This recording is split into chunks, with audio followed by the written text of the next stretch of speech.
반갑습니다. 오대영 라이브 오대영입니다.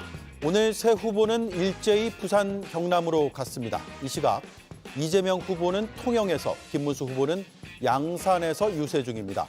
이준석 후보는 자갈치 시장에 있습니다. 유세 현장의 생생한 소식을 바로바로 전해드리겠습니다. 대구 경북의 민심이 심상치 않다는 분석이 나왔습니다. 어제 TK 유세 분위기도 그렇고 지지율도 그렇고 과거와 패턴이 다르다는 건데 분석해 보겠습니다. 오늘의 출연자를 소개해드리고 이수진 앵커의 브리핑으로 시작하겠습니다.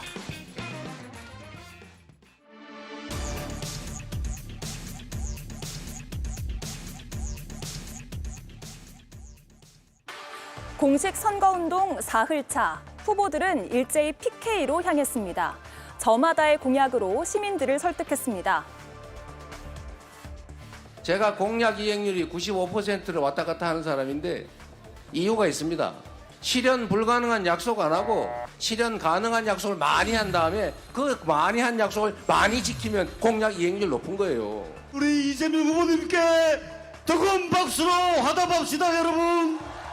고맙습니다. 네, 이렇게 약속의 손가락을 보여준 이재명 후보, 실현 가능한 공약을 강조했습니다. 산업은행 부산 이전이 어렵다고 말하면서 해양수산부뿐만 아니라 HMM 같은 해운 회사들을 부산으로 옮기겠다고 말했습니다. 인상적인 건 각 회사들의 노조들과 시민들이 보는 앞에서 이렇게 약속을 했다는 겁니다. 부산 시민 여러분, 일이란 이렇게 하는 거죠. 맞습니다. 성과로 보답하겠습니다. 김문수 후보도 과학 대통령이 되겠다고 말하면서 우주항공청과 두산 에너빌리티를 방문했는데요. 과학기술의 발전을 챙기는 전담 부총리를 신설하겠다고 말했습니다. 이 부총리가 왜 필요하냐? 바로 국가 의지, 이것이 예산으로 그리고 권한으로 이렇게 돼야만 이 분야의 성과가 나옵니다. 그 외에 다 말로 하는 건 소용없습니다. 네, 이준석 후보도 산업은행을 부산으로 옮기는 건 효과가 제한적이라면서 세제 혜택을 통해서 부산을 금융허브로 만들겠다고 말했습니다. 그리고 이런 공약도 내걸었습니다. 야구가 부산 문화의 핵심이기 때문에 샌프란시스코 야구장과 비견될 수 있는 바닷가 연변에 있는 명품 야구장을 만드는 것도 제가 새로운 공약으로 넣도록 하겠습니다. 후보들의 공약, 부산 시민들, 더 나아가서 우리 국민들을 얼마나 설득했을까요? 네, 오늘도 대선 관련 소식을 가장 잘 추려서 가장 빠르게, 가장 정확하게 전해드리겠습니다.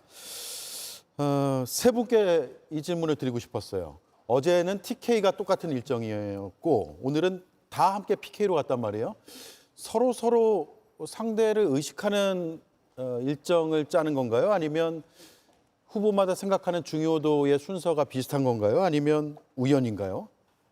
일단 전 우연이라고 생각을 하고요. 우연이요? 그런데 이렇게 대선 초반에 주요 후보들의 일정이 겹치는 건 전 처음 보는 것 같습니다. 예. 또 정치 선거를 꽤 많이 봤는데 이렇게 초반에 PK, TK가 겹치는 것도 전 처음 본 것 같고, 근데 일정은 겹치지만 그 두 후보들의 속내는 전 다르다고 생각합니다. 일단 김문수 후보 같은 경우에는 아무래도 집토끼를 단속하러 가야 되는 상황인 거고, 그리고 이준석 후보 같은 경우도 이제 보수 적장자를 주장하고 있는 상황이기 때문에 뭔가 이 PK, 이 보수의 민심이 좋은 그런 데를 가서 본인이 보수 진영의 후보다, 적장자다라는 걸 주장하기 위해 가는 것 같은데요. 이재명 후보는 좀 다르게 가는 거죠. 그러니까 민주당 입장에서 영남은 어떻게 보면 산토끼라고 불릴 수 있는 원래 주요 지지 세력이 아닙니다. 그럼에도 불구하고 PK, 영남 지역에 이렇게 공을 들이는 이유는 이번 선거에서만큼은 우리가 영남에서도 압도적 표를 좀 받아서 전체적인 압도적 승리를 거두겠다는 의지를 표현하고 있는 것이고, 그렇기 때문에 김문수 후보나 이준석 후보와는 달리 우리는 좀 더 큰 뜻으로 이렇게 영남을 집중 공략하고 있다는 말씀을 드리고 싶습니다. 예, 일정은 비슷하지만 목표는 다르다 이 말씀이고요.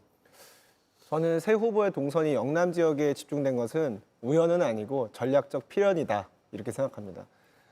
영남 지역은 전통적으로 우리 국민의힘 보수정당 입장에서는 텃밭이다, 안방이다, 우리가 반드시 지켜야 할 곳이다 이렇게 인식돼 왔습니다. 예. 지난 총선에도 영남 지역에 계신 유권자분들께서 개헌 저지선을 지켜주셨죠.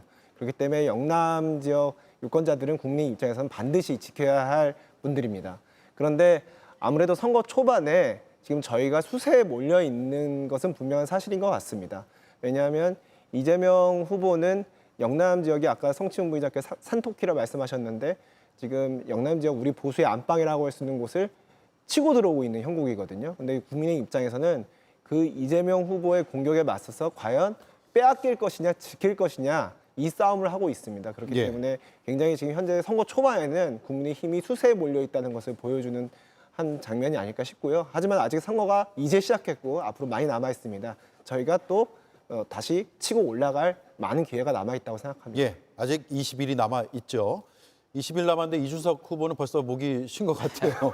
예. 네, 아무래도 상대적으로 좀 젊은 나이에 체력을 많이 소진하면서 이제 새벽부터 밤 늦게까지 이제 유세를 하고 최대한의 시간을 활용하고 있는 것이 사실 저희의 전략이기 때문에 아무래도 좀 목이 쉰 모습을 좀 많이 보이는 것 같은데요. 결국에는 새 후보의 어떤 전략적인 것이 우연히 맞아 떨어졌다 이렇게 평가할 예. 수 있을 것 같아요.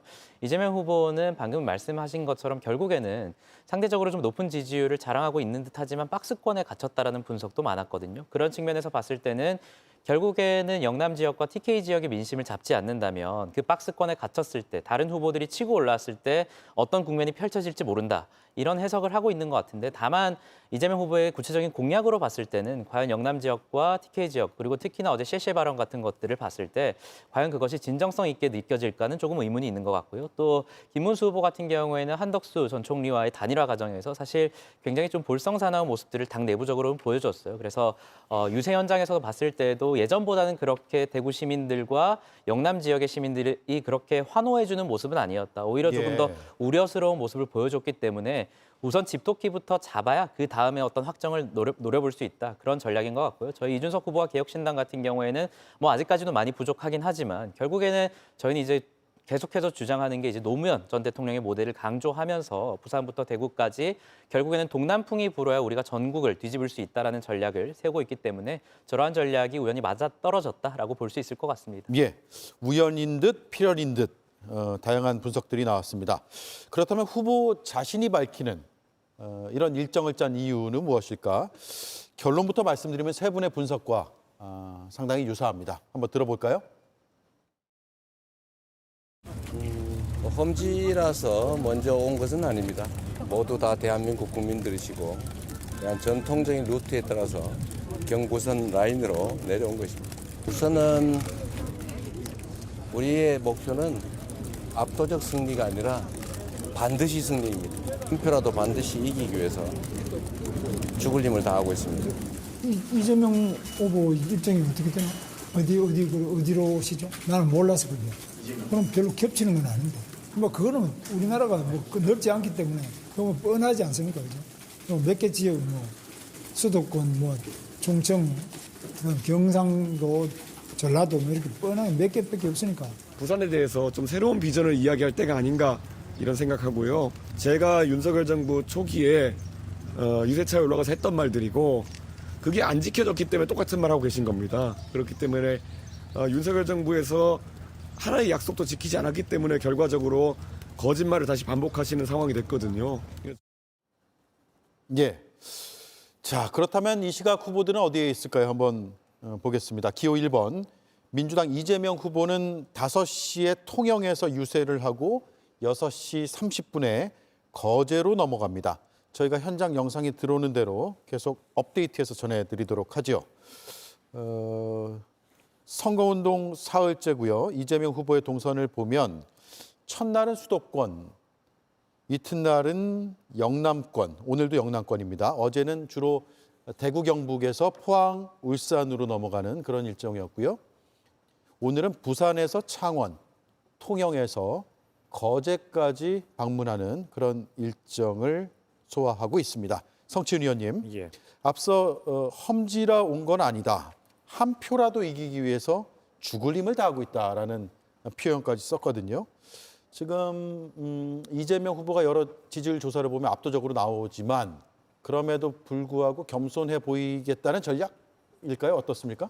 사실 저희의 이번 목표는 55% 득표 그리고 10% 이상 차이로 이기겠다라는 걸 목표로 내세웠습니다. 예. 그만큼 압도적 승리를 하겠다고 말씀을 드리고 있습니다만 사실 대한민국 정치가 지난 2022년 대선 결과를 볼 수 있듯이 뭔가 진보와 보수 양 진영으로 극단으로 뭔가 갈라져 있어요. 그렇기 때문에 지금 나타나는 지지율이 실제 투표에 얼마만큼 비슷하게 나타날지는 알 수 없는 것입니다. 예. 그렇기 때문에 민주당은 끝까지 한 표라도 더 얻기 위해 최선을 다해야 한다라는 그런 자세를 말씀해 주신 거라고 생각을 하고요. 또 그런 건 있습니다. 우리가 뭐 영남 지역에서 우리가 늘 표를 그렇게 많이 받지 못했기 때문에 뭐 한 표라도 더 받겠다. 뭐 그 약세 지역이지만 우리도 영남 지역을 방문하고 있습니다. 그냥 인사치레로 온 것이 아니라 정말 영남 지역의 발전을 위해서 우리는 노력할 것이다. 우리는 민주당 정권이 새로 들어서게 된다면은 이전까지 뭔가 자신들의 우세 지역을 뭐 중심으로 뭔가 중요 사업을 추진한다거나 이런 모습을 보였던 거는 잘못된 것이기 때문에 예. 우리는 앞으로 이제 뭐 호남 정권, 수도권 중심 정권 이런 것이 아니라 정말 전국에 대한 정책들을 펼칠 수 있는 그런 정당으로 가겠다는 포부를 지금 계속 말씀하고 계신 것이거든요. 예. 그렇기 때문에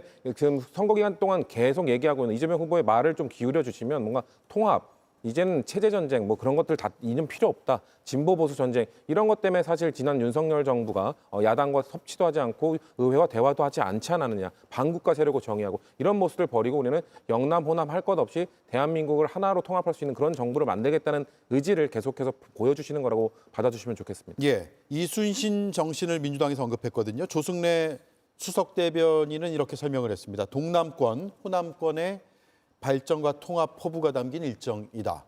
이순신 호국 정신을 이어받아서 국난 극복의 의지를 되새길 것이다라는 점을 강조를 했습니다. 자, 이어서 기호 2번 김문수 후보 밀양을 거쳐서 5시부터 양산 통도사에서 유세 일정을 지금 소화하고 있고 역시나 현장 영상들이 들어오면 함께 전해드리도록 하죠. 첫날부터 한번 쭉 분석을 해볼까요? 첫날 서울, 대전, 대구, 그리고 어제 대구, 울산, 부산 이렇게 방문을 했습니다. 저희가 전국 지도로 표시를 해놨기 때문에 한눈에 보실 수 있을 것 같습니다. 그리고 오늘 진주, 사천, 창원, 밀양, 양산으로 해서 점점 붉은색인 게 오늘이고요. 조금 옅은 붉은색인 게 어제와 그제 일정입니다. 그리고 신동국 대변인이 밝힌 일정은 영남이 가장 큰 지지 기반인 만큼 가장 먼저 인사드리는 것이 좋겠다는 판단이었다. 라고 했습니다. 앞서 분석해 주신 그런 이유이겠네요. 네, 그렇습니다. 어떻게 보면 지금 당내 분위기가 조금 아직은 어수선합니다. 왜냐하면 이번 대선 자체가 국민의힘이 배출한 대통령이 탄핵됨으로 인해서 치러지게 된 대선이기 때문에 그로 인한 어떤 여러 가지 상처와 갈등들이 완전히 봉합되지 않은 상태고, 그리고 얼마 전까지 이제 국민의힘은 경선을 했습니다. 대통령 후보 선출하기 위한 경선을 했고 그 과정에서 이제 치열한 논쟁이 있었습니다. 그리고 또 5월 10일 정점을 달렸던 후보 단일화 파동까지 겪었습니다. 그렇기 때문에 아직 당내 분위기가 어수선하고 좀 정돈이 안 돼 있는데, 그럴 때일수록 기본부터 다져가자는 생각으로 저희 안방이라고 할 수 있고 저희를 항상 지지해 주시고 응원해 주시는 영남권에 계신 유권자분들부터 먼저 찾아뵙고 그렇게 결기를 다지는 것이 필요하다고 생각했습니다. 그리고 앞으로 이제 결국 대선은 51%를 이겨야 되는 싸움 아니겠습니까? 이제 보수 안방에서 시작했지만 중도로 나아가서 호남까지 저희가 뻗어 나갈 수 있도록 앞으로 남은 기간 동안 열심히 뛸 생각입니다. 예. 우리나라가 넓지 않기 때문에 뻔하지 않나라고 김문수 후보가 아까 얘기를 했었는데요. 동선이 겹치는 걸 두고 얘기를 한 거죠. 앞으로 계속 그런 후보들이 우리나라가 넓지 않기 때문에 계속 동선이 겹칠까요? 서로 일정 좀 피하고 짜고 그러지 않나요? 공유를 어떻습니까? 안 하나요? 서로 공유를 그렇게, 그러니까 이제 저 같은 이제 세종시에서 같은 경우에는 유세차를 댈 수 있는 곳이 한정돼 있기 때문에 서로 일정 공유를 하거든요. 예. 왜냐하면 같은 곳에서 같이 유세차를 대면 서로 소리가 섞여가지고 제대로 유세가 안 되거든요. 하지만 이 대선 캠프의 경우에는 워낙 전국이 넓기 때문에 딱히 서로 일정을 공유하지 않고 그렇게 이제 유세 일정을 짭니다. 그래서 제 생각에는 그냥 우연히 겹친 거고, 다만 큰 전략적 판단이 현재 국민의힘이 좀 수세에 몰린 상황이 있었기 때문에 영남 지역에서부터 유세를 할 수밖에 없었지 않나 이렇게 생각을 하고요. 예. 다시 한번 말씀드렸지만 민주당 같은 경우에는 90%의 압도적인 득표를 이재명 후보가 진작에 후보였고, 저희는 이제 후보를 정해서 막 후보 등록을 해서 이제 출발을 했거든요. 이제 지금부터 저희들의 레이스를 지켜봐 주시면 더 좋을 것 같습니다. 예. 자, 내일 일정이 궁금하네요. 내일 일정 나왔나요? 아직 발표가 안 됐죠? 예, 확인을 못했습니다. 예, 네. 저도 확인이 안 됐는데 지금 PK에 다 세 후보가 있는데 그 다음 일정은 어디로 갈지 상당히 주목되는 부분이고, 자, 기호 4번 개혁신당 이준석 후보 지금 이 시각에 부산 자갈치 시장에 있고 6시 30분부터는 서면 젊음의 거리로 이동을 한다고 합니다. 자, 역시나 지난 사흘을 한번 정리해 볼까요? 첫날 여수에서 자정에 바로 시작을 했고 네. 다시 서울로 와서 기자회견도 하고 언론 인터뷰도 하고 어제는 대구에 갔고 오늘은 부산입니다. 이렇게 PK를 넓게 가는 게 아니라 부산 안에서 여러 곳을 이렇게 방문하는 그런 일정이네요. 네, 아무래도 방금 자료 화면을 통해서 보셨듯이 이준석 후보는 좀 상대적으로 젊은 체력을 가지고 있기 때문에 조금 다른 후보들보다는 이제 조금 자유롭게 이동할 수 있다는 장점은 있는 것 같아요. 그리고 또 조직이나 자금 측면에서도 상대 후보보다는 조금 작은 측면이 있기 때문에 조금 효율적인 움직임이 필요한 상황입니다. 그래서 김문수 후보는 아까 자료를 봤듯이 조금 더 구석구석 갈 수 있는 상황이지만 이준석 후보는 보다 굵직굵직한 움직임을 보이면서 이준석 후보의 존재감을 알리는 것이 먼저입니다. 그래서 예. 그러한 동선을 취한 다음에 지금 김문수 후보나 이재명 후보가 취하고 있는 전략들을 취할 것 같고요. 그리고 김문수 후보 같은 경우에는 아마 저희와 동선은 앞으로는 좀 겹치기 힘들지 않을까라고 개인적으로는 좀 생각을 하고 있습니다. 왜냐하면 앞서 말씀드렸다시피 김문수 후보는 어쨌든 지금 집토끼를 잡는 방향으로 가서 2등이 위험할 수 있다는 인식이 당내부에서도 있을 수 있기 때문에 보다 약간 영남 지역과 TK 지역을 좀 신경을 쓸 수밖에 없는 상황이고, 이준석 후보 같은 경우에는 지난 국민의힘 대표로 있었을 때부터 소위 말하는 서진 정책이라는 것을 강조하면서 김종인 위원장 때부터 있었던 호남 지역으로 진출하는 것들, 그리고 5.18 민주화운동이나 이런 문제에 대해서 당이 소홀했던 것에 대해서 사과하는 모습들을 보였는데, 글쎄요, 김문수 후보는 그동안의 어떤 발언들이나 그런 것을 봤을 때 과연 지금 20일 정도의 남은 기간에서 그런 전향적인 태도를 취해서 이준석 후보가 그때 당시 대표로 있음으로써 가져갔던 그런 서진 정책을 이어갈 수 있을까? 그래서 호남 지역에서 적극적으로 유세를 할 수 있을까? 이런 측면에서 봤을 때는 아무래도 이준석 후보와는 조금 지금부터는 동선이 달라지지 않을까? 그런 생각을 달라질 것 같다. 하고 있습니다. 예. 반론하시겠어요? 반론 좀 해야겠는데요. 예. 이준석 후보 젊은 거 계속 강조하시는데 그 동선으로 따지면 이준석 후보는 동선이 몇 개가, 그러니까 그 정착해서 유세하는 데가 몇 군데 안 되고 김문수 후보가 오히려 동선이 더 길거든요. 예. 그 얘기는 체력적으로 김문수 후보가 훨씬 더 강한 체력을 요구하는 일정을 소화하고 있다는 걸 의미합니다. 이준석 후보가 이렇게 몇 군데 이제 그 집중적으로 유세를 하는 것은 본인의 이제 다른 선거 전략적 판단인 것 같은데, 임승호 대변인께서 이제 계속 젊은 걸 강조하려고 하시는 것 같습니다. 이게 젊은 후보라면 저렇게 목이 저렇게 초반에 쉬지는 않았을 것 같아요.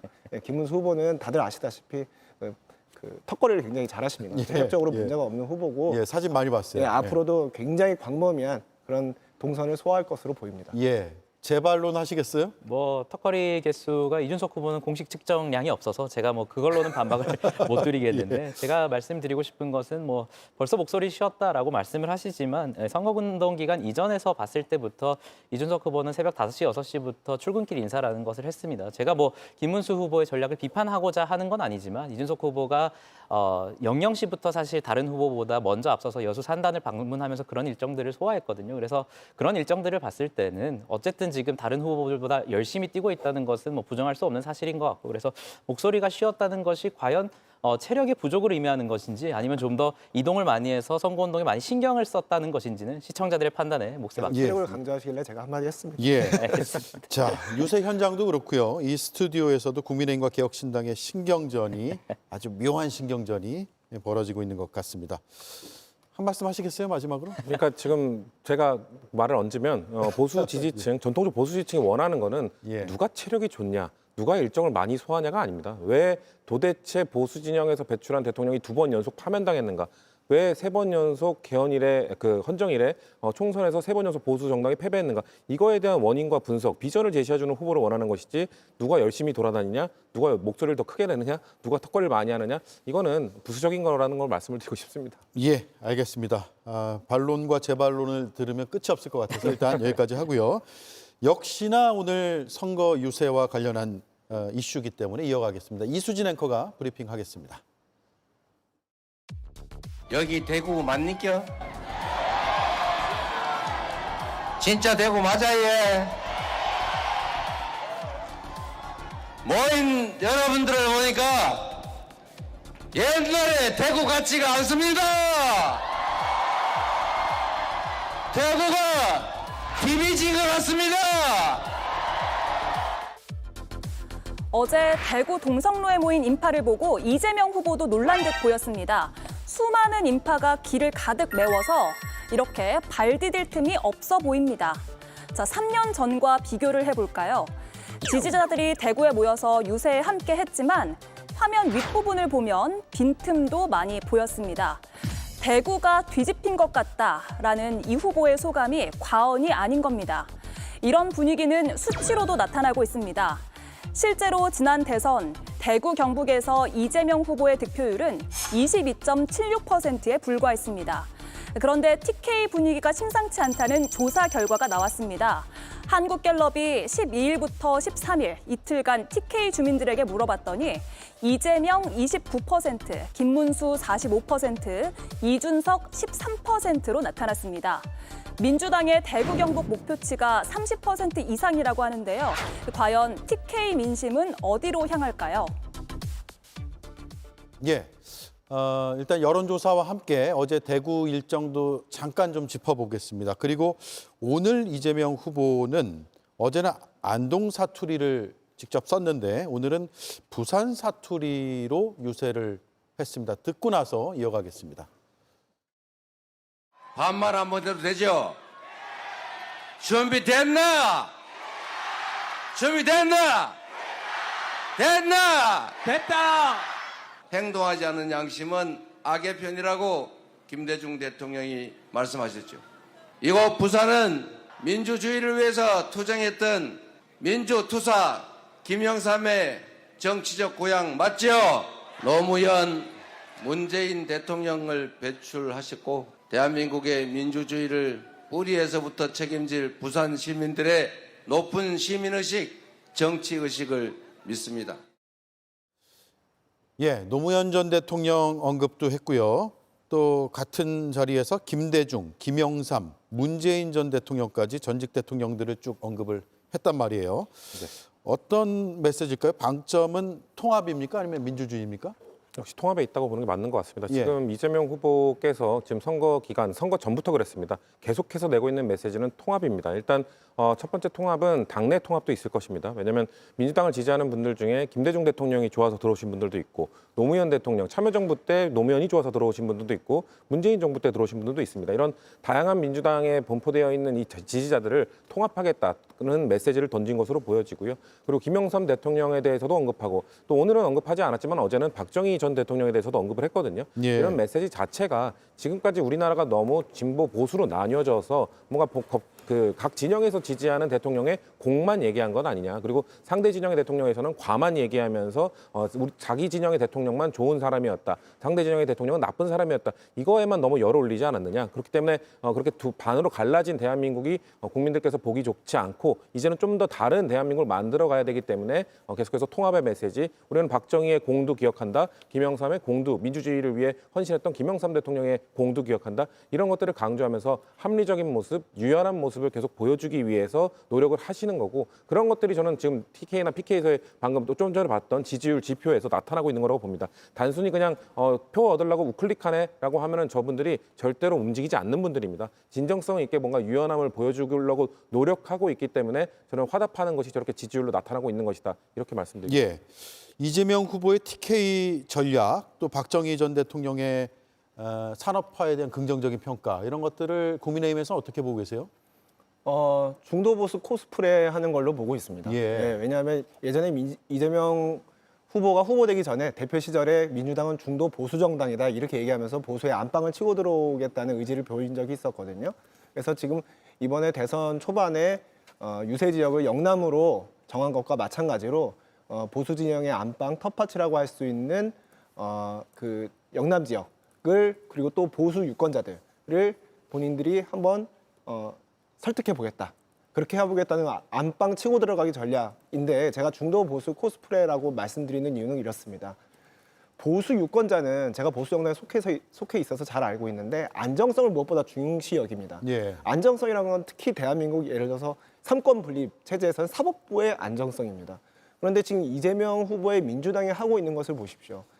최근에 뭐 공직선거법, 이제 본인이 현재 혐의를 받고 있는 허위사실 공표죄 문제, 그것을 개정하는 안을 추진하고 있고, 또 형사소송법 개정안, 본인이 대통령이 되면 재판을 정지시키는 그런 법안도 지금 통과시키려고 하고 있습니다. 뿐만 아니라 유죄 취지의 파기환송 판결을 했다고 해서 대법관, 대법원장들에 대한 탄핵, 심지어는 특검까지 지금 거론되고 있는 상황입니다. 이런 상황을 보면서 보수 유권자들은, 안정을 중시하는 보수 유권자들은 굉장히 불안해하고 계십니다. 그래서 이게 중도 보수 코스프레라고밖에 제가 표현할 수밖에 없는 이유는, 그렇게 계속 노력하시는 건 좋지만 보수 유권자들은 다 그 실체를 알아보신다, 그렇게 말씀드리겠습니다. 예, 보수는 안정성이다. 네. 반론을 해도 될까요? 예, 반론하시죠. 예, 나올 거라고 예상했습니다. 영남 지역 유권자 분들이 코스프레에 넘어가는 분들은 아닙니다.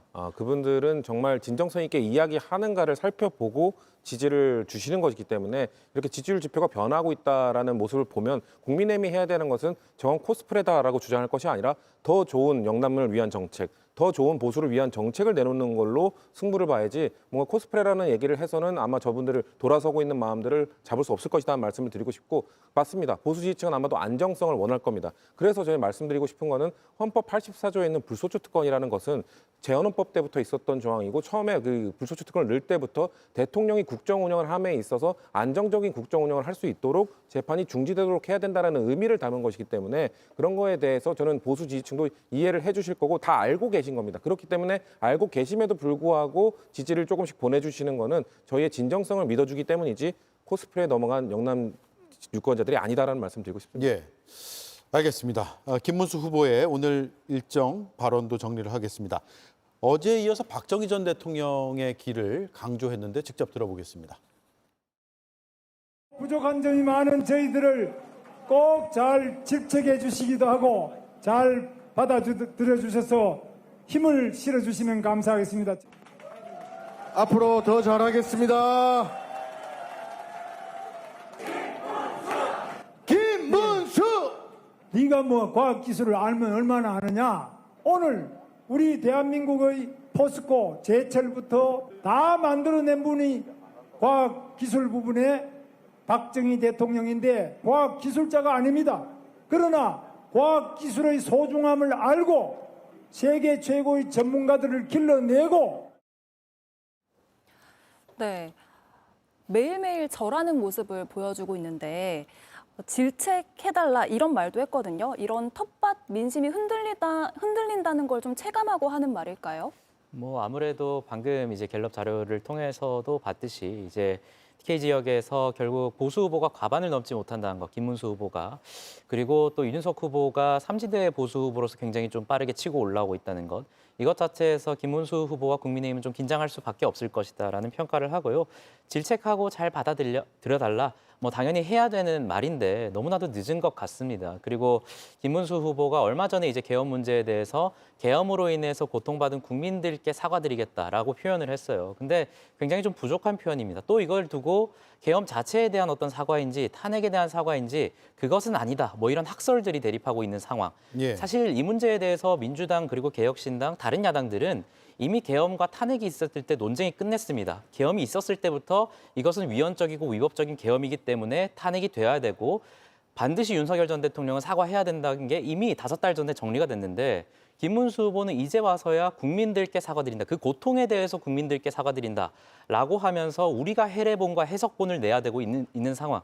정치적 시계가 너무 늦어도 늦은 겁니다. 그래서 지금이라도 좀 그런 말씀을 해주셨으면 좋겠는데, 집토끼를 잡아야 되는 상황에서는 그러지 않을 것 같다라는 말씀을 드리고, 또 제가 한 가지 비판하고 싶은 것은 이제 김용태 위원장이라는 분을, 좀 젊은 분을 인선을 해서 이제 조화를 시키겠다라고 하지만 저는 이것이 일종의 화전양면 전술이라고 봅니다. 왜냐하면 김용태 위원장은 선임된 뒤에 계엄 문제, 그리고 탄핵 문제, 그리고 그 뒤에 어떤 순직한 해병 문제에 대해서도 외압을 조사하겠다라고 하고 있지만, 김문수 후보는 정작 계엄 문제에 대해서 뭐 국민들께 고통을 받은 것은 사과드린다라는 말씀을 하고 계시고, 또 순직 해병에 대해서는 김용태 위원장만 참배를 하고 김문수 후보는 참배하지 않는 이런 모습들 국민들은 다 지켜보고 계시다고 생각을 합니다. 그래서 솔직하게 국민의힘의 입장이 무엇인지 후보의 입장인지 무엇인지 좀 밝혀주셨으면 좋겠고 또 김영태 의원 같은 분을 좀 젊은 분을 선임해서 좀 액세서리처럼 사용하고 버리는 그 정치에 더 이상 국민들은 좀 속지 않지 않을까 그런 생각을 좀 하고 있습니다. 예, 반론을 바로 듣겠습니다.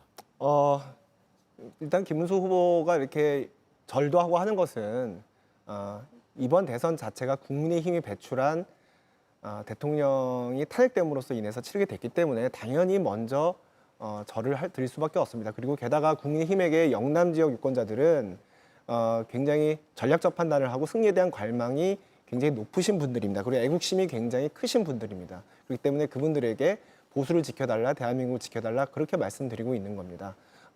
아까 성치훈 부의장께서 국민의힘이 단순히 민주당 이재명 비판만 하지 말고 이재명 후보 비판만 하지 말고 여러 가지 보수에 나아가야 할 방향에 대해서 말씀해달라 이런 얘기 하셨어요. 저 동의합니다. 이번 대선이 치러지게 된 원인 윤석열 전 대통령 때문인 만큼 윤석열 전 대통령과의 관계 정리가 국민 입장에서 반드시 필요합니다. 지금 당내에서 많은 논의들이 이루어지고 있고 상당히 진전을 이루고 있습니다. 예. 내일 김용태 비대위원장 내정자죠. 아마 내일 비대위원장 내정자가 전국위원회 의결을 거쳐서 비대위원장으로 취임을 할 것으로 보이는데 네. 저는 이제 윤석열 전 대통령의 자진 탈당할 수 있는 시기는 이미 지났다고 보고 강제 출당을 김용태 비대위원장 지위에서 저는 강하게 요구할 수 있고 또 김문수 후보가 이기기 위한 노력의 일환으로 그러한 움직임을 함께 할 것으로 그렇게 기대하고 또 촉구하고 있습니다. 취임 일성으로 출당 혹은 제명과 같은 강력한 뭐랄까요? 그런 발언이 나올 가능성이 있을까요? 저는 충분히 그럴 수 있다고 생각합니다. 예. 지금까지는 김용태 비대위원장 내정자가 비대위원장으로 취임하기 전이기 때문에 여러 가지 지금 당내 다양한 목소리를 듣고 있는 중입니다. 하지만 본인이 비대위원장으로 취임하게 된다면 이 당을 이길 수 있는 정당으로 탈바꿈하는 막중한 역할을 가지게 됩니다. 지금 국민의 입장에서 이번 대선을 치르게 된 원인이 되는 윤석열 전 대통령과의 과감하고 가차없고 매몰찬 관계 정리가 없이 국민의힘이라는 정당이 윤석열 전 대통령의 그림자에서 벗어났다고 국민께 말씀드릴 방법이 없습니다. 그렇기 때문에 김용태 비대위원장 내정자도 국민을 깜짝 놀라게 할 수 있다 이런 얘기도 했거든요. 저는 내일 취임 일성으로 굉장히 과격한 그리고 혁신적인 그런 조치가 있을 수 있다고 생각합니다. 예, 한번 지켜보죠. 이준석 개혁신당 후보의 오늘 부산 집중 유세 노무현 전 대통령을 언급을 했고 박근혜 전 대통령도 언급을 했습니다. 역시나 김영삼 전 대통령도 언급을 했습니다. 쭉 들어보겠습니다. 세종시 같은 경우에는 노무현 대통령의 꿈이었고 박근혜 대통령의 소신이었기 때문에 두 정치 지도자가 그걸 걸고 두 번 당선됐기 때문에 어느 정도 국민적인 합의는 이루어진 사안이다.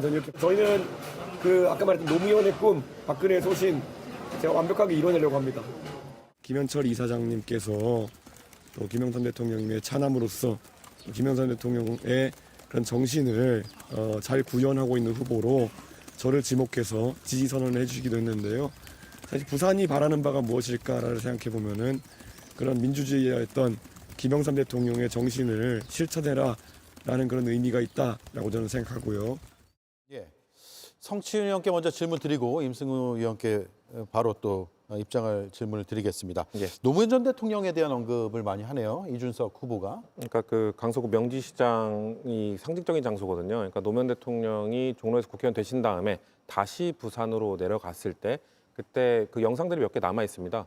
부산 사람들이 별로 모여 있지 않고 텅 빈 그런 시장에서 뭔가 유세하면서 약간 소외받는 모습 그런 모습들이 남아 있는데 그러니까 바보 노무현을 상징하는 곳이라고 할 수 있죠. 예. 그렇기 때문에 그런 것들을 본인이 좀 이어가겠다. 노무현 대통령도 2002년에 아주 적은 당선 확률 가능성에서 시작해서 돌풍을 일으킨 것 아니겠냐라는 거를 좀 마케팅하고 싶은 것 같은데 근데 저는 이준석 후보가 만약에 개혁신당이라는 군소정당, 그 제3지대 컨셉을 계속 밀고 나갔다면은 노무현 대통령을 언급하면서 노무현의 꿈을 이루겠다고 말하는 것이 좀 더 설득이 될 수도 있을 것 같아요. 근데 지금까지는 뭔가 제3지대, 뭔가 군소정당 이런 컨셉을 갖고 오다가 국민의힘이 분열하는 모습 모습을 본 다음에 갑자기 어느 순간 보수 적장자라고 표현하면서 나는 보수의 후보다, 나는 보수의 원래 보수다, 갑자기 본색을 드러내기 시작했거든요. 이런 이 태세를 전환한 것에 대해서 노무현에 대한 이런 향수를 갖고 계신 분들이 그렇게 바보 노무현 같은 행보는 아니라고 전 느끼실 것 같아요. 그렇기 때문에 이준석 후보가 만약에 개혁신당을 계속 이어가는 뭔가 제3지대를 추구했던 것이라면 모르겠으나 지금 다시 뭔가 보수 진영의 적장자가 되겠다면서 보수로 다시 그 탈바꿈 하려는 모습을 보이고 있기 때문에 노무현 대통령을 언급하는 게 과연 국민들이 느끼기에 일치할까? 저는 그렇게 일치하지 않을 거라고 생각합니다. 예. 글쎄요, 보수 적장자라고 이야기해서 새로운 보수 그리고 개혁 보수를 이야기하면서 새로운 보수를 쌓겠다. 이것이 어떻게 노무현 정신이 아닐 수가 있죠. 그래서 제가 민주당 분들을 보면서 항상 안타까운 게 노무현 정신을 민주당이 사유화하려고 합니다. 노무현 정신은 저는 대한민국 국민 모두의 것이라고 생각을 하거든요. 그래서 사실 노무현 대통령이 정책적으로 봤을 때 과연 진보적인 대통령이라고만 할 수 있을까요?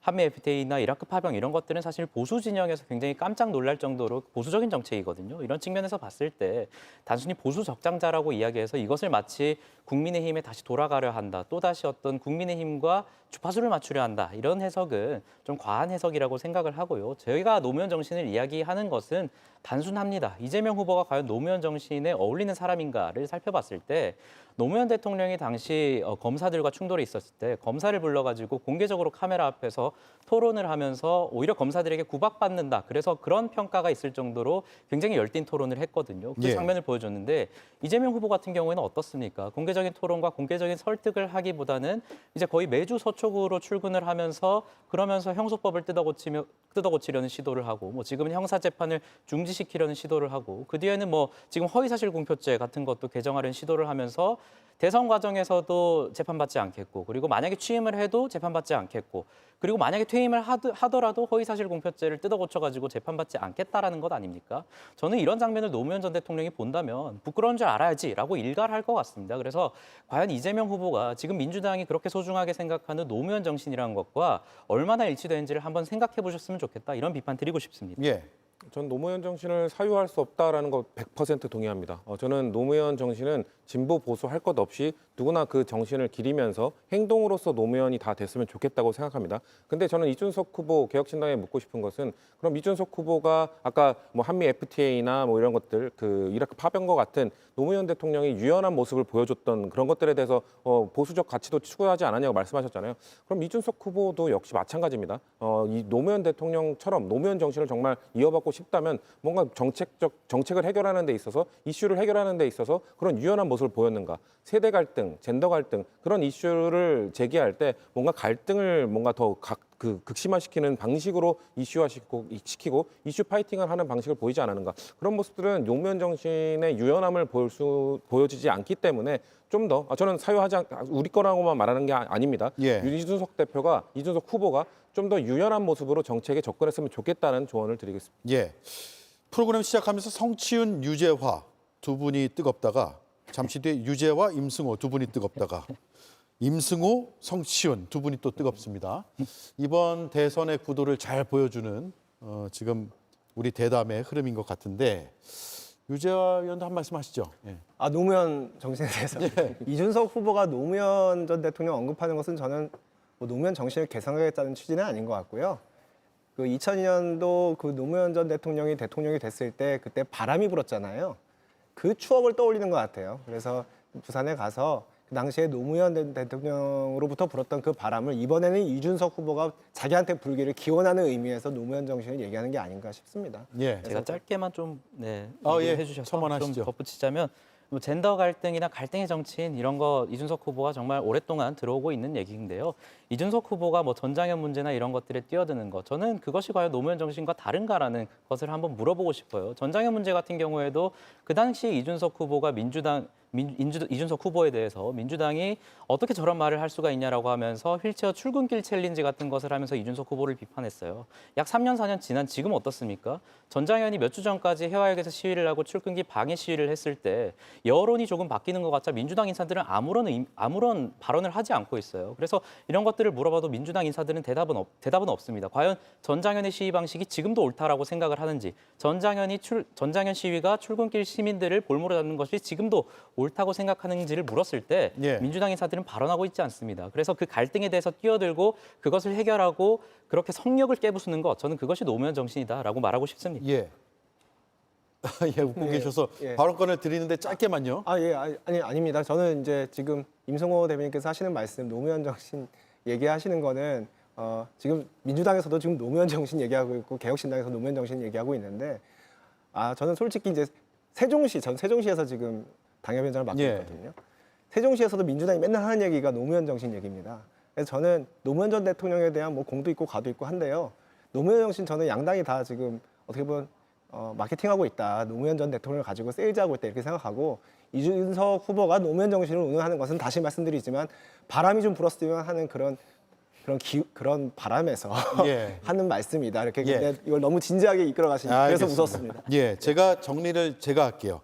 그러면 후보들이 전직 대통령들하고 어떤 인연들이 있는 것인지 저희가 그래픽으로 잠깐 사진과 함께 준비를 했는데 이재명 후보는 노무현 전 대통령 강의 듣고 인권 변호사가 되기로 결심을 했다라는 사연은 잘 알려져 있고 또 김문수 후보는 YS의 권유로 국민의힘의 전신이라고도 볼 수 있는 민자당에 입당을 했고 이준석 후보는 노무현 전 대통령의 국비장학생 1호로 유학을 떠났잖아요. 그런 인연이 있고 해서 세 후보 모두 전직 대통령들과의 이런저런 인연들이 있다라는 점을 제가 정리하고 넘어가겠습니다. 자, 여론조사 보죠. 자, 일단 3자 대결 오늘 나온 결과입니다. 이재명 51%, 김문수 31%, 이준석 8%가 나왔고요. 조사 개요는 화면 하단에 나가고 있습니다. 자세한 사항은 중앙선거 여론조사 심의위원회 홈페이지를 보시면 되겠습니다. 이재명 후보가 과반이라는 결과가 나왔습니다. 물론 갤럽 조사에서 다른 조사에서도 일부 나온 적은 있습니다만 후보 등록 이후에는 처음인 것 같아요. 이런 수치가 나온 건요. 뭐 저희 목표는 아까 말씀드린 것처럼 55%이기 때문에 예. 만족하는 수치는 아니고요. 물론 저게 지금 모름, 응답 없음 이 수치의 경우에는 최종일 선거 당일에는 투표장으로 향하지 않을 가능성이 높은 분들이기 때문에 저 수치보다는 아마 다 변환을 하면 조금씩 높아질 거긴 합니다. 예.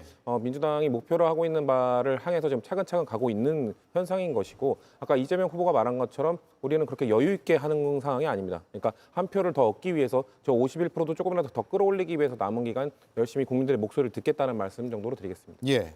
유재하 의원은 저 수치를 한번 분석해 주시죠. 예, 뭐 지금 이재명 후보 입장에서는 굉장히 만족스러운 수치일 것으로 짐작은 하는데요. 이제 선거 초반이고 앞으로 변수가 굉장히 많습니다. 저는 크게 두 가지 변수가 있다고 생각합니다. 하나는 아까 제가 말씀드렸다시피 국민의힘이 윤석열 전 대통령과 관계를 절연할 가능성입니다. 그거를 굉장히 국민이 원하는 방식으로 국민이 만족할 만큼 예. 국민의힘이 절연하고 새로운 당으로 탈바꿈하면 굉장히 민심이 흔들릴 수 있다 이렇게 판단을 하고 있습니다. 그런 측면에서 내일 취임할 김용태 비대위원장 내정자의 취임 일성을 굉장히 기대하는 입장이고요. 또 하나는 국민의힘은 이재명 후보의 민주당이 견제받지 않는 권력이고 그 권력을 막아달라고 국민에게 호소할 겁니다. 아까 이제 여러 가지 이재명 후보의 민주당이 사법부에 대해서 하고 있는 대법원에 대해서 하고 있는 뭐 대법관, 대법원장에 대한 특검, 탄핵, 뭐 검토 아니면 뭐 이거 사법부에 대한 뭐 여러 가지 대법관 증언 문제라든가 여러 가지 지금 압박들을 하고 있는데 그것이 사법부를 흔드는 사실상 연성 내란으로까지 볼 수가 있습니다. 예. 그렇기 때문에 많은 국민들이 불안해하고 계시고 그런 측면에서 저희 국민의힘은 견제받지 않는 권력을 막을 힘을 달라 이렇게 호소할 겁니다. 그게 먹힐 경우에 굉장히 선거판은 요동칠 수 있다. 저는 그렇게 생각합니다. 예. 자, 개혁신당에서도 오늘 여론조사 결과 잘 분석하고 있을 텐데 어떤 부분에 좀 특이점을 봤습니까? 8%라는 수치, 뭐 저희의 목표치를 위해서 더 달려가야 될 것 같다라는 평가를 할 수 있고, 다만 제3지대 후보로서는 어느 정도 고무적인 수치라고는 할 수 있겠으나 예. 좀 더 노력을 해야 된다 이런 수치라고 보고요. 다만 앞서 있었던 갤럽이었나요? 그 대구 경북 여론조사 종합적으로 봤을 때 이준석 후보가 어느 정도 대구 경북 지역에 호소하는 것이 조금 통하고 있고 그 대구 경북에서 부는 동남풍이 전국적인 지지율을 조금씩 끌어올리고 있다. 그리고 이 조사 기간이 5월 12일부터 13일 이틀 동안 지금 치러진 것이기 때문에 아직까지 본격적인 선거운동 기간이 제대로 개시되기 이전의 수치이기 때문에 앞으로 있을 3번의 토론 일정 그리고 다양한 정책 경쟁들로 봤을 때 이준석 후보의 상승세가 조금 더 있지 않을까 그런 기대를 해보고 있습니다. 예, 언급하셨듯이 이제 대구 경북을 더 집중해서 볼게요. 이재명 29%, 김문수 45%, 이준석 13%로 나왔습니다. 뉴스원이 조사 의뢰를 했고요. 한국갤럽에서 조사했습니다. 5월 12일부터 13일까지 진행이 됐습니다. 12일, 13일이면 오늘이 14일이니까 그제, 어제, 즉 공식 선거운동 시작한 것과 맞춰서 여론조사가 실시가 됐고 다만 어제 TK 새 후보가 방문했잖아요. 그게 온전히 다 반영됐다라고는 아직까지는 볼 수는 없는 그런 수치입니다. 일단 국민의힘에선 윤석열 전 대통령이 70%가 넘는 득표를 지난 대선 때 했기 때문에 이 결과는 어떨까요? 어떤 식으로 받아들이십니까? 굉장히 불만족스럽고 저희가 예. 더 열심히 노력해야겠다는 생각합니다. 아까도 말씀드렸지만 TK 유권자들께서는 굉장히 승리에 대한 갈망이 높으시고 또 전략적 판단을 하시는 분들입니다. 그분들이 보시기에 국민의힘이 저 여론조사 수치가 나중에 투표 결과에 그대로 반영될 것으로 생각하지는 않습니다만 예. 굉장히 고무적이라고 할 수는 없는 수치이기 때문에 말씀드리는데 지금 TK 주민들은 국민의힘에게 요구하고 계신 것으로 생각합니다. 빨리 다른 모습, 이길 수 있는 정당의 모습으로 탈바꿈해라라고 그렇게 꾸짖는 것으로 생각하고 앞으로 남은 기간 열심히 당을 혁신하겠습니다. 예. 네, 기자들이 대구 현장을 좀 돌아봤더니 대구 경북이 무조건 이제 국민의힘을 찍는 건 아닌 것 같다더라. 이런 좀 분위기가 포착이 됐는데 만약에 그런 선거 결과가 나온다고 하면 당 내에서도 좀 희비가 엇갈릴 것 같아요. 그런 선거 결과라 말씀하시는 것은 저희가 대구 경북에서 그러니까 압도적인 지지를 받지 못한다고 하면 예. 좀 위기감이 더욱더 고조되지 않을까라는 생각이 당연하죠. 저희는 네. 일단 대구 경북 주민들이 무조건적으로 국민의힘을 지지한다는 거 가능하지도 않고 그걸 감히 바래서도 안 된다고 생각합니다. 네. 지지할 만한 정당으로 거듭나겠습니다. 예, 일단 뭐 내일 비대위 출범하고 그런 것들을 보면서 또 새로운 반전의 계기가 있는지는 지켜봐야 될 것 같고 또 여러 분석에서 이제 대구 민심이 흔들린다라고 하면서 반론으로 나오는 것은 또 선거일에 가까워질수록 결집할 수도 있다라는 그런 분석도 함께 나오고 있기 때문에 제가 양쪽의 그런 분석들을 함께 전해드리겠습니다. 마지막으로 30초씩만 드릴게요. 대구 경북의 민심 임승호 성취윤 의원님 차례로 말씀해 주시죠. 네, 아무래도 이 여론조사를 통해서 볼 수 있듯이 대구 경북 지역에서 삼지대 후보가 대선에서 저런 지지율을 얻는다는 것 좀 심상치 않은 기조라고 저희는 분석을 하고 있습니다. 예. 그래서 대구 경북 시민들은 결국에는 이재명 후보에 대항할 카드가 누구인지를 본격적으로 탐색하는 시간을 가지고 있다라고 생각을 해요.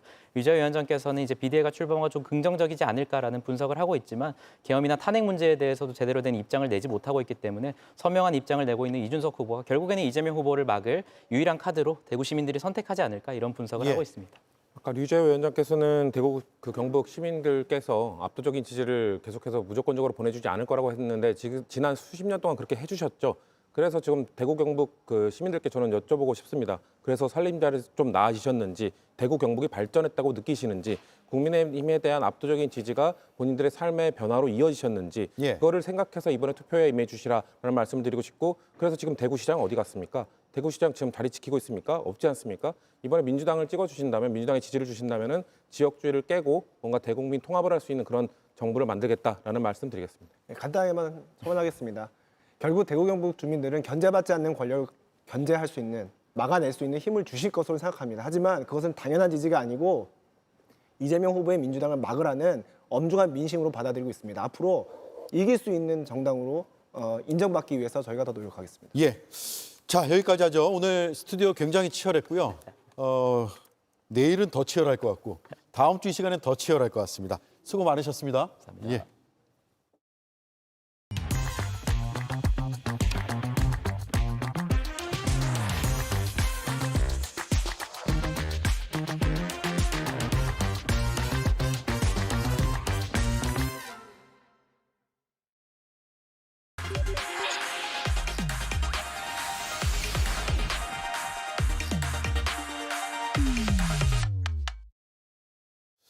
네, 오대영 라이브의 간판 코너 단도직입을 시작하겠습니다. 수요일에 정치 고수 두 분과 함께합니다.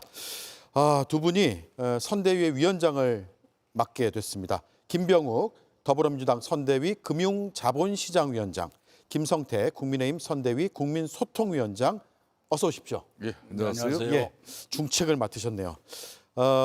여러 이제 분석할 내용들이 많고 이수진 앵커의 브리핑을 본 뒤에 자세하게 이야기 나누겠습니다. 우리는 홍준표와 함께한 사람들은 이념과 사상, 진영을 떠나 대한민국 경제 제도약과 국민 통합을 반드시 이루어낼 수 있도록 제21대 대통령 선거에서 이재명 후보의 당선을 위해 노력하겠습니다. 끝으로 홍준표 없는 국민의힘 희망이 없다. 대한민국은 홍준표 대표님이 필요합니다. 홍준표 전 시장의 지지그룹이 이재명 후보를 지지하면서 홍준표 전 시장의 마음은 어디로 향하는지 관심을 모았습니다. 그런데 때마침 홍 전 시장은 오늘 아침 국민의힘과 절연을 선언했습니다. 정남이 떨어져서 근처에도 가기 싫다면서 도저히 고쳤을 수 없다는 집단이라며 비난을 했습니다. 그러면서 누가 집권을 하더라도 좌우가 공존하는 안정된 나라가 되었으면 한다고 말했습니다. 그러자 권영세 전 국민의힘 비대위원장이 발끈했습니다. 이제 와서 이러면 안 된다라고 하면서 타고난 인성은 어쩔 수 없다라고 하면서 공개 비난한 겁니다. 여기에 이준석 후보도 참전을 했는데요. 본인들이 러브콜을 보내다가 응하지 않으니 인성 운운하는 건 무슨 경우냐고 했습니다. 그러면서 싸가지가 없다고 적었는데요. 홍준표 전 시장 은퇴 뒤에 더 뜨거워진 모양새입니다. 네, 이수진 앵커가 표현한 대로 은퇴하고 나니까 더 뜨거워졌어요. 그렇습니다. 저 이제 홍준표 시장이 이제 정념이 떨어져서 이 당 근처에도 얼씬하기 싫다 그랬잖아요. 저 정념이 떨어진다는 이야기를 제가 제일 먼저 했어요. 며칠 전에 이제 모 방송에서 했는데 저게 크게 해자가 돼가지고 이제 다 뭐 홍 시장도 이제 저 정념이 떨어져서 저 이야기를 직접 표현하는데 네. 사실은 제가 그저께 한번 통화를 했어요. 통화를 뭐 개인적으로 나가기 전에 뭐 식사를 한번 하려고 했는데 그게 맞지를 않아가지고 예. 통화를 했는데 참 뭐 여전히 참 뭐 본인 입장에서도 그렇게 35년 동안 몸담았던 이 정당을 떠나가지고 그것도 일시적으로 잠깐 떠난 게 아니라 탈당까지 하면서 막 저렇게 당을 위해서 이렇게 이 조기 대선 불과 20여일밖에 남지 않은 뭐 이 상황에서 뭐 이 좋은 이야기보다는 저렇게 아픈 이야기를 계속 들려주고 있는 저 대목이 너무나 아파도 아픕니다. 그래서 그 오늘 건정식 비대위원장 전 비대위원장 입장에서 뭐하러 저게 또 대응을 하고 대꾸를 했는지 그냥 제가 누구보다 저 홍 시장은 잘 아는데 그냥 한동안 또 일정 부분 저렇게 막 강한 입장이 나오고 난 이후에 또 본인 입장이 또 어느 순간 또 자기 자리로 정리정돈이 또 되시는 분인데 네. 저런 때는 건드릴 필요가 없어요. 예. 건드릴 필요 없다. 당대표와 원내대표 관계로 함께 일하셨었잖아요. 그렇습니다. 예. 예. 그리고 이준석 개혁신당 대선 후보까지 등판해서 앞서 보셨다시피 싸가지론까지 지금 등장을 했어요.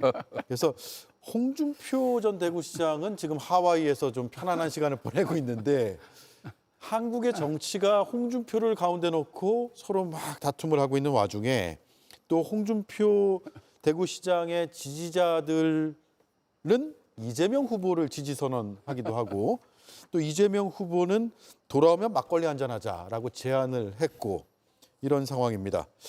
돌아오면 막걸리 한잔할 상황이 올까요? 어떻습니까? 충분히 올 수 있다고 생각합니다. 예, 대선 근데 끝나고 오지 않을까요? 홍준표 시장은? 보통 떠나면 대선 끝나고 오는데 또 상황에 따라서 대선 전에 올 가능성도 전혀 배제할 수는 없겠죠. 예.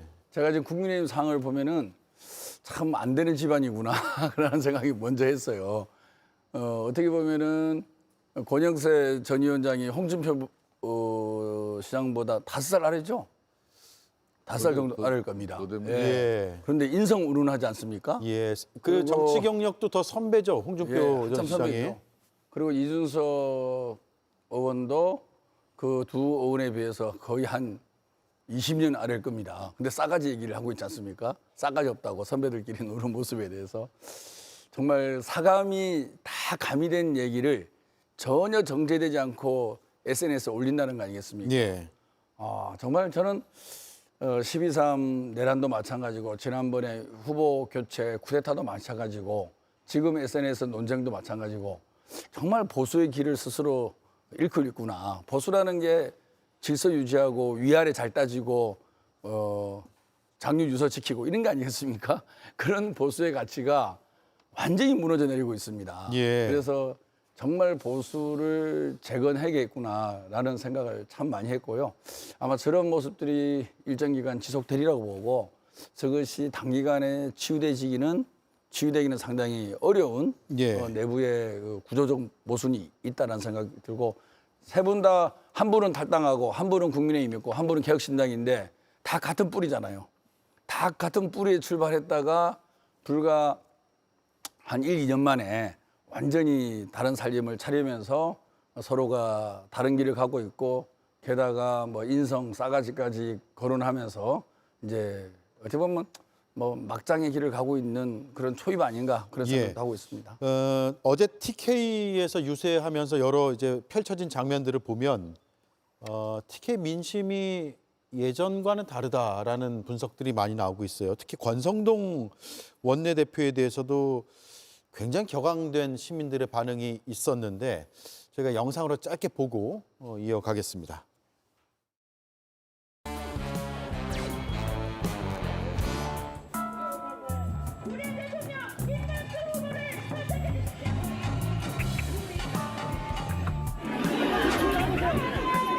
안녕하세요. 반갑습니다.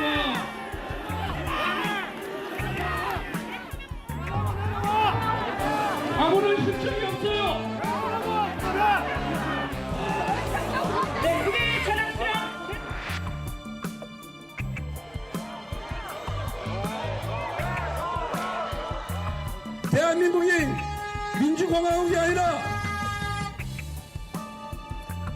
대한민국이 민주공화국이 아니라 제정 왕조가 될 날이 왕조가 될 것입니다.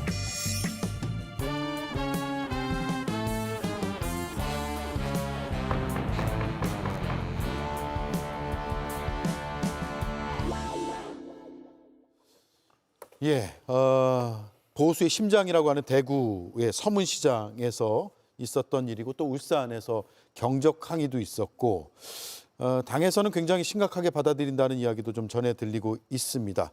김성태 국민소통위원장의 쓴소리대로만 한다면 좀 나아질 텐데 어떻습니까?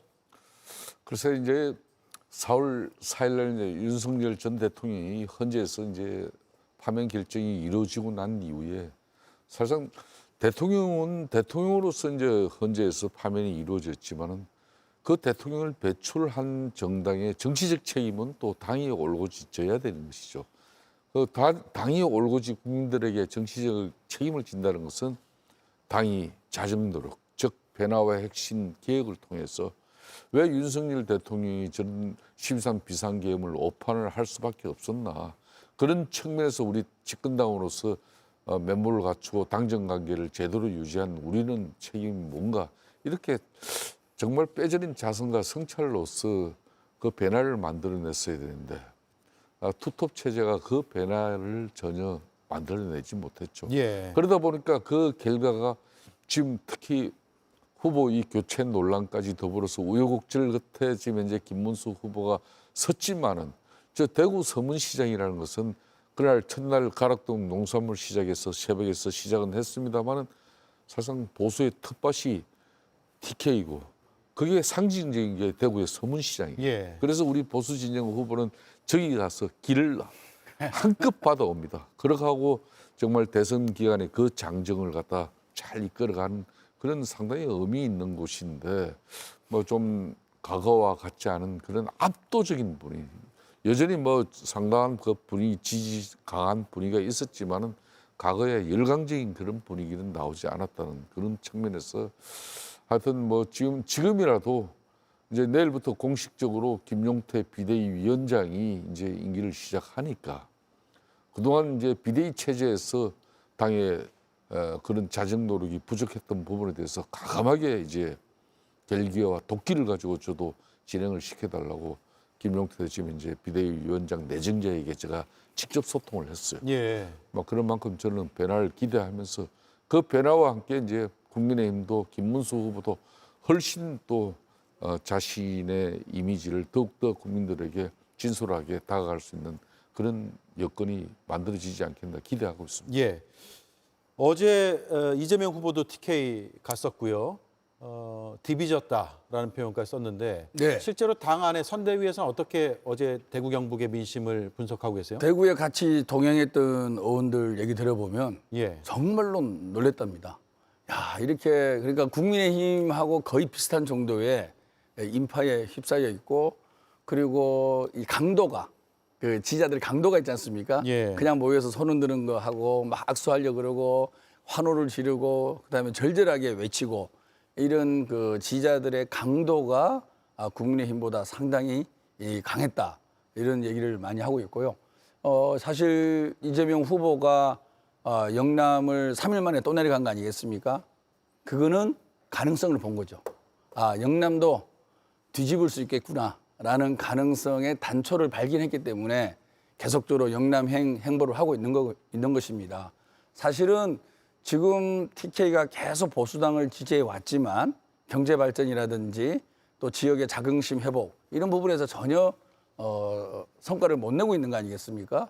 그리고 또 이재명 후보는 경북 안동 출신입니다. 또 우리나라 정서상 또 내 고향 사람에게 한번 기대하고 믿어보자 이런 측면은 또 분명히 있는 거 아니겠습니까? 그리고 대구와 경북의 발전을 위해서는 정말 일 잘하고 능력 있고 준비되고 또 성과 좀 내달라 뭐 이런 어떤 부탁의 말씀도 상당히 많이 오고 있는 걸로 알고 있습니다. 그래서 지표상으로는 아직은 저희가 기대하는 것보다는 오르는 폭이 적은데 어느 순간은 대구 경북도 의미 있는 그런 성적표를 받을 수 있다고 자신하고 있습니다. 예. 내일 김용태 국민의힘 지금은 공동선대위원장이고요. 비대위원장이 취임을 하게 되면 또 어떤 반전 카드를 꺼내들지는 좀 지켜봐야 될 것 같고 다음 주제로 가보겠습니다. 오늘 법사위도 굉장히 치열했는데요. 조희대 대법원장 원래 청문회 하겠다라고 일정을 잡았었는데 불출석을 했고 그리고 방탄조끼도 등장을 했거든요. 굉장히 눈에 띄는 장면이 많아서 일단 방탄조끼 그 장면부터 보고 또 오늘 추진되고 있는 입법에 대한 각 당의 입장들을 좀 들어보죠. 화면으로 보겠습니다. 요즘 이재명 후보가 방탄복을 입고 다녀서 저도 비슷한 옷을 입고 와봤습니다. 최근에는 마치 유세 현장에 뭐 사제 폭탄을 설치한 것 같다는 이상한 제보를 바탕으로 해가지고 또 방탄복을 입고 다니더라고요. 이재명 후보를 해치려는 사람 아무도 없어요. 피해자 아닙니다. 그런데 이 법사위에는 저하고 지금 3m 거리 내에 전직 테러리스트 사제 폭탄을 만들어서 터뜨리려고 했던 사람이 앉아 있어요. 그런 상황에서 제가 방탄복을 안 입고 들어올 수가 있겠습니까? 맞죠? 곽규택 의원님 잘하셨어요. 좀 근데 귀여우시네. 그 방탄조끼까지 입고 오신 거 봐서 잘했는데 곽규택 의원님은 급이 아니니까 그 방탄복 그냥 벗으세요. 무겁고 별로 안 좋아요. 예. 덥고. 예. 사실 테러는 웃을 일이 아니고 굉장히 심각한 문제이고 또 안전은 정말 중요한 문제이고 또 지난 총선 앞두고 굉장히 위협적인 일들이 벌어졌기 때문에 민주당에서 어떤 테러 제보가 오는지를 좀 듣고 싶거든요. 아주 구체적인 내용들이 지금 많이 들어오죠. 저희 당에도 들어오고요. 또 민주파출소를 운영하고 있습니다. 예. 여기에는 테러를 준비하는 조직이 있다. 이런 제보도 들어오고 있고요. 그리고 뭐 총을 가지고 하려고 하는 사람이 있다. 이런 제보도 들어오고 다양한 제보가 들어옵니다. 그러면 저희는 이것을 경찰에 넘기거든요. 그래서 지금 경찰은 이 제보의 신빙성에 대해서 상당히 높게 평가를 하고 있습니다. 그래서 경호 인력도 확대를 하고 있고 원거리에서 총으로 쏘는 것을 대비해서 경호도 강화를 해주고 있습니다. 예. 그래서 이것이 곽규택 의원이 얘기하는 정말 저는 곽기태 의원 저런 말을 보면 좀 실망스럽습니다. 같은 정치인인데 작년 1월 달에 부산에서 칼로 피습을 당하지 않았습니까? 정말로 약간만 옆으로 비켜나거나 깊이 갔었으면 생명에 직접적인 영향을 받을 수밖에 없는 그런 상황까지 갔던 거고, 또 지난 서부지방법원 테러를 보지 않았습니까? 그런 모습을 보면서 극우화되고 있는 집단의 특성이 뭐냐면은 혐오와 증오, 때로는 폭력을 동반한다는 겁니다. 그런 극우를 조장하고 선동한 집단이 누구냐? 국민의힘이 대부분의 의원들도 있지만 몇몇 의원들은 더 심하게 극우적인 저항, 그다음에 폭력, 그리고 증오와 혐오를 조장한 게 바로 국민의힘이거든요. 저는 저런 조장을 한 국민의힘 소속의 의원이 신변상의 위험을 생각해서 또 경찰이 또 그렇게 얘기하고 있고, 이런 부분에서 방탄복을 입고 나오는 것에 대해서 비아냥거리고 폄하하고 마치 필요 없는 행동을 하는 것처럼 저런 표현을 한다는 것은 저는 의원으로서의 자격에 상당히 심각한 문제가 있다 그런 생각을 합니다. 반론 들어볼까요? 아무래도 뭐 지금 현재 특히 이번 조기 대선 같은 경우는 분명히 윤석열 전 대통령이 12.3 비상계엄이라는 그 비상대권이라고 그랬지만은 헌법과 또 법률에 위배된 그런 통치행위를 한 그 결과였죠. 그렇기 때문에 올고지 그 책임은 지금 현재 우리 국민의힘이 정치적으로 질 수밖에 없는 그런 상황입니다. 그런 측면에서 특히 이 조기 대선은 국가의 불확실성을 제거하고 또 국가의 리더십을 확보하기 위한 그런 중요한 지금 국민의 민의가 반영되는 그런 중요한 이제 공간인데, 어떻게 됐든 뭐 유력 후보에게 이런 또 테러 위협이 가해지는 그런 상황이 예견된다 그러면 그런 어떤 수단과 방법을 다 동원해서라도 이거는 막아야죠. 특히 경호와 안전의 문제는 뭐 좀 과하다 싶어도 저는 만전을 기하는 게 좋다 생각합니다. 그러니까 만에 하나라도 이번 대선에서 또 뭐 이런 뭐 테러 이런 좀 극단주의적 그런 상황에서 그런 위험이 봉변 내지는 또 뭐 현실화됐을 때 대한민국은 상당히 정치적으로 후진국이 되는 겁니다. 뭐 그런 사전에 미연에 방지하는 게 저는 맞습니다. 다만 이제 지금 민주당 입장에서도 이게 너무 또 가해 보이면은 저는 분명히 경호와 안전은 만전을 기해야 되는데, 그 경호와 안전의 만전의 책임은 후보 주변의 경호 인력뿐만 아니라 대한민국 사법 체계상으로는 경찰이죠. 그러니까 경찰이 이렇게 이제 그런 뭐 테러 위협을 그 정보를 갖다 숙지하고 대려 민주당에게 뭐 좀 더 악수하는 거라든지 이런 걸 좀 유권자 접촉 과정에 좀 조심 이런 걸 통보받았는데, 대려 민주당이 당을 통하고 또 당에서 운영하는 민주파출소를 통해서 제보를 받아가지고 이렇게 우리 후보가 테러 위협에 처해 있다. 그렇기 때문에 경호 안전에 더욱더 만전을 기해야 된다. 이런 모습은 어찌 보면은 좀 너무 가임 후보 보호, 뭐 그러니까 부자 몸주시도 이게 좀 가요불급이 이루어지면은 또 좀 약간 볼썽사납지 않냐 이런 그런 우려를 가지고 곽기태 의원이 저 상임위원장에서 저런 퍼포먼스를 연출했는데 뭐 저런 부분은 그냥 저는 별로 바람직스럽지는 않아요.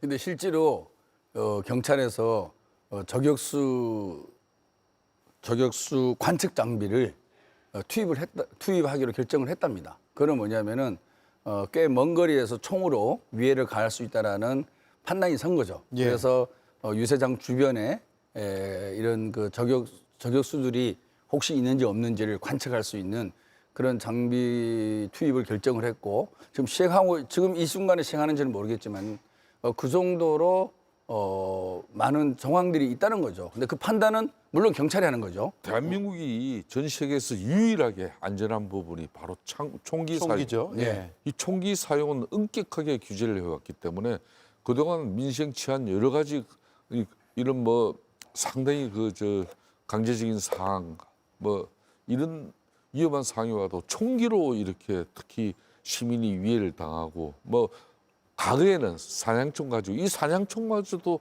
엄격하게 규제를 합니다. 그렇기 때문에 뭐 저는 분명히 후보의 경호 안전에 만전을 기하지만 너무 민주당 입장에서 지금 이재명 대표의 정책과 이슈가 국민들에게 읽혀져야지 본인의 신변 경호의 위협 때문에 후보 연설도 제대로 못하겠다고 그러고 겁이 나서 다니지도 못하겠다고 그러고 악수도 못하겠다. 그건 너무 좀 지나치다. 실제로 작년 1월 달에 그런 테러가 있었고요. 그러니까. 네. 만전을 그리고 기하십시오. 아까 말씀드린 대로 예, 저는 그런 사람 서부 있으면은 이거는 지방법원 테러를 보십시오. 우리가 생각하지 못한 극우화된 사람들의 폭력성이 보이거든요. 그리고 그렇지만은 저희가 제보를 받으면 경찰에 넘겨서 협의를 해서 결론적으로는 경찰이 판단을 합니다. 물론 총기 사용이 불법화되어 있는 대한민국이지만 뭐 다양한 밀수라든지 루트를 통해서 또 들어올 수도 있는 거거든요. 그래서 이런 부분은 뭐 우리 민주당이 관한 게 아니라 경찰에 넘겨서 경찰의 판단과 경찰의 협조하에 하고 있다 이런 말씀을 꼭 드립니다. 예.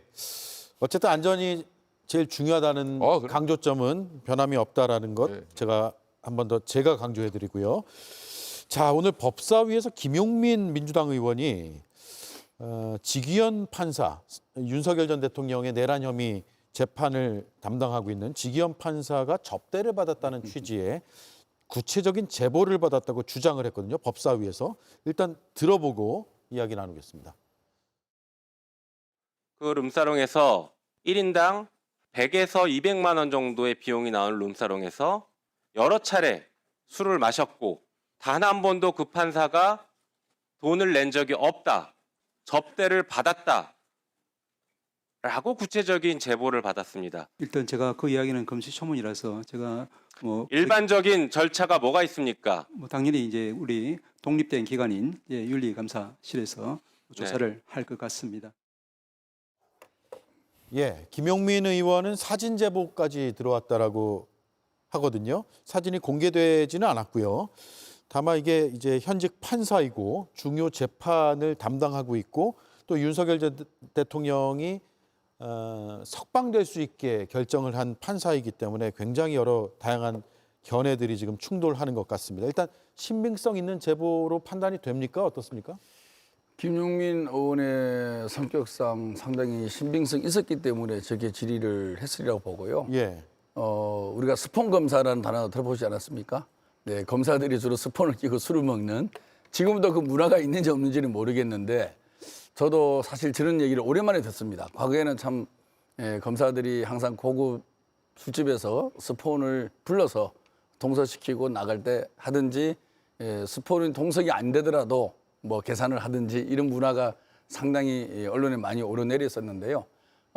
사실 윤석열 전 대통령의 구속 취소 그리고 심우정 검찰총장의 즉시 항고 포기 이게 아주 이례적인 판결과 검찰의 행보 아니었습니까?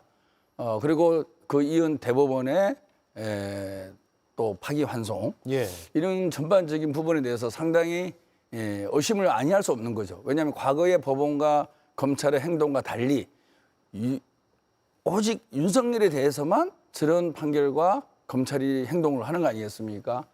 그 속에서 많은 사람들이 지기현 판사의 눈을 돌리게 된 거죠. 적어도 제보가 사실이라 그러면 뭐 룸살롱 주변이라든지 출입한 사람들이 봤다는 거 아니겠습니까? 그만큼 그거는 뭐냐면은 국민들이 지기현 판사와 검찰의 판결과 행동을 이례적으로 보고 문제가 있다라고 생각하는 국민들이 많다는 거죠. 그렇기 때문에 누군가가 사진을 찍었고 김용민 의원이나 다른 곳에 제보를 한 거 아니겠습니까? 저는 지기현 판사의 판결 내용과 검찰, 대법원의 모든 측면에 봤을 때 충분히 의심을 살 수도 있는 것이고 그 의심 속에서 저는 고가의 술을 수차례 마셨다 그러면은 분명히 뭔가가 관련이 있을 가능성이 상당히 높은 거죠. 그래서 김용민 의원이 되게 신중한 의원이기 때문에 이제 추후에 밝혀질 가능성이 있습니다. 그런데 이 순간에서 제일 중요한 것은 이게 오늘 오후에 이렇게 얘기한 거 아니겠습니까?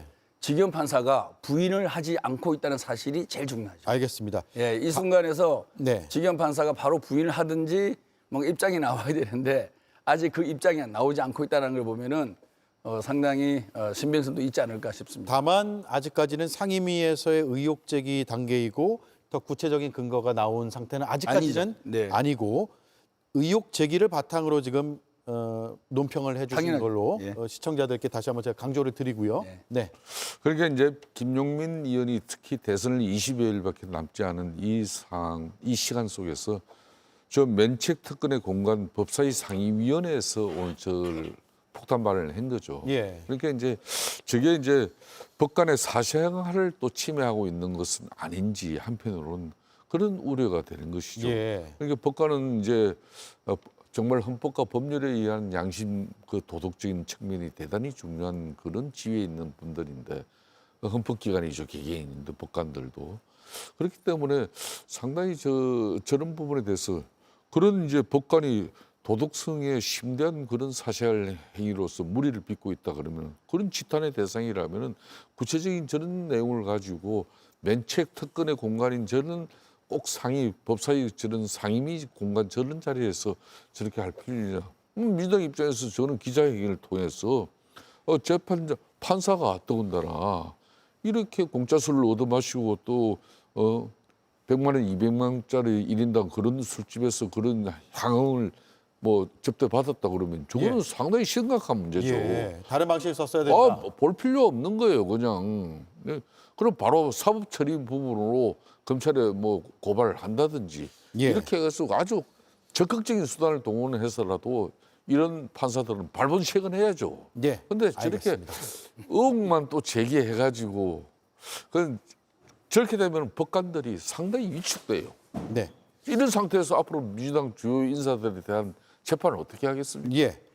저는 그런 게 우려돼요. 어떤 사실관계가 확인이 되는지 사실인지 아닌지 저희가 마지막까지 한번 지켜보고 또 그 결과도 전해드리겠습니다. 오늘 시간이 다 돼버렸습니다. 두 분 중책을 맡으셨는데 다음 주에 또 뵙겠습니다. 고맙습니다.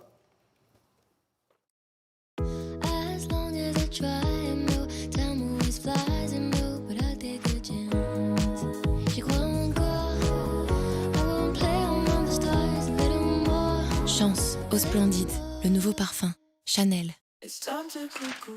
어떤 공간에도 어울리지만 간 만든 얼음과 간 내린 신선한 커피는 이 여름에 가장 잘 어울리니까 얼음 정수기 국내 판매 1위 쿠쿠 제로백 슬림 얼음 정수기. 자, 다음 4번 문제로 넘어가 볼게요. 혹시라도 방해될까? 모든 순간 조용하게. 타이어, 본질에 대하여. 넥센 타이어. 당신이 같은 이유로 다시 올 일 없도록 진짜 진료에 집중하는 진짜 치과 의사들. 당신의 마음, 당신의 치과 의사는 안다. 덴티움. 공약 비교, 오늘은 대통령 집무실입니다. 용산에서 집무를 시작하되 청와대를 보수해서 들어가고 궁극적으로는 세종시의 집무실을 건립하겠다. 이재명 후보의 공약입니다. 용산을 제1의 집무실로 쓰고 세종에는 제2의 집무실을 만들겠다. 김문수 후보의 공약입니다. 광화문 정부청사에서 시작하지만 곧바로 세종의 집무실을 설치하겠다. 이준석 후보의 구상입니다. 모두가 세종 집무실을 말하지만 이재명 후보는 점진적 이전에, 김문수 후보는 제2 집무실에, 이준석 후보는 즉각 이전에 방점이 찍혔습니다.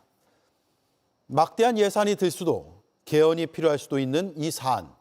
어떤 후보의 어떤 공약이 더 현실성 있다고 생각하십니까? 앵커 한마디였습니다. 코웨이 아이콘 프로. 상황에 따라, 취향에 따라 자주 마시는 물은 저장하고 원터치로 한 번에. 편리한 삶을 위해 계속되는 혁신. 코웨이 아이콘 프로. 여기도 콘드로이친, 저기도 콘드로이친. 비슷비슷한 이름들에게 따라할 수 있는 건 비슷한 이름. 딱 거기까지. 다양한 국가에서 연구된 관절 연골 건강지표 개선 확인. 이 정도는 담아야 이름값 하는 콘드로이친. 관절엔 콘드로이친 1200. 시대가 변해도 변치 않는 교보의 교감 능력. 요즘은 어떨까요? 마이데이터로 더 정확하게 보험 생활을 밸런스 있게. 지금 교감하러 교보로 감. 많은 사람들이 차가운 음료를 마실 때 불편함을 느끼죠. 센소다인은 민감한 치아의 시린 증상을 예방 완화해 줍니다. 센소다인의 차이를 경험해 보세요. 네, 오늘 밤 10시 30분 시사토론 논쟁을 생방송으로 진행하겠습니다. 대선 D-20 민심 어디로를 주제로 토론합니다. 더불어민주당 선대위 국민화합위원장을 맡은 박용진 전 의원, 국민의힘의 선거대책본부 대변인 단장인 신동욱 의원, 개혁신당 상임선대위원장인 천하람 원내대표 겸 당대표 권한대행이 출연합니다. 많은 시청을 부탁드리겠습니다. 밤 10시 30분 생방송 논쟁에서 다시 뵙겠습니다. 고맙습니다.